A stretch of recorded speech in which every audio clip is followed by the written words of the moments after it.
ওই কেউ না গো ও বাবা গো বাং তুই যেমন ঘর হ্যাঁ একলা তুমি বাড়াছিস তো হ্যাঁ বাড়াছিলি তো একলা হ্যাঁ বাড়াছিলি তো হ্যাঁ বাবা একলা তাহলে তাহলে তো আমার অর্ধেক আছে এটা কে আমার অর্ধেক আছে তোর অর্ধেক আছে অর্ধেক আছে আমি জানলা না তাহলে দরজার বাইরে দরজা ভাঙি রাখো তুই বাঙ্গাস কে এখন বাঙ্গাস কে তোর বাবা তুই ঘর ভাঙস কে তোরা কি করে তোর বগর বং তুই ঘর ভাঙস কে তুই ঘর ভাঙা তো শিখতে রে তালা দিয়ে গেছি তাহলে তুই আমার ঘর ভাঙা ঘর তো তালা শিখতে রে দিয়ে গেছি ঠিক আছে এই গোটা কি তোমার হ্যাঁ আমি তুই কইছি ঘর তো আমার জিনিসপত্র আছে তাই ঘর হ্যাঁ? ভিতরে থাকলে থাক। আমার জিনিস হ্যাঁ থাকলে টাকা তো চুরি হইছে তুই যে চুরি হইছে তোর হ্যাঁ? জিনিস নিলি তুই ঘরের জিনিস চুরি হইছে আবু কান্ত আছে তোমার হ্যাঁ? অন্য দরকার নেই আবু কান্ত আছে হ্যাঁ দাস নারী তুই তুই- তোর ঘর শুরু করতাম মেশিন তুই গ্যাস সিলিন্ডার বেচত করি এই ঘরের ভিতরে কার হাক আছে হ্যাঁ তোর হাক আছে একলা তোর আকাছে তোর হাক আছে একলা তোর এক লাখ আছে তুই চুরি করে ঘরে ঢুকছত করি তোর মেরে হলাম কিন্তু তোর মেরে হলাম আমি নমস্কার, আমার নাম বিউটি দাস।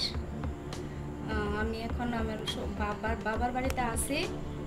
আমার দেওয়ার অত্যাচারে আমার দেওয়ারে আমারে মারছে, আমার জামাইরে মারছে। আমি শুধু এদুরে জিগাইছি যে আমরা গ্যাসের সিলিন্ডার কিতা গেছে কবে চালাইছি, আমরা শুধু এদুরে জিগাইছি। তারপরে আমরারে আমারে মারছে, আমার মেয়েরে মারছে, আমার জামাইরে মারছে, আমার জামাই গলার মধ্যে টিপ দিছে। এরপরে বালতি দিয়ে মারছে, কলসি দিয়েও মারছে। আমি সব সময় ড্রিঙ্ক করে থায়ে সব সময় ড্রাগস খাই, কুরাস খাই। আমি এর দূরে বিচার চাই যাতে তার শাস্তি যাতে হোক।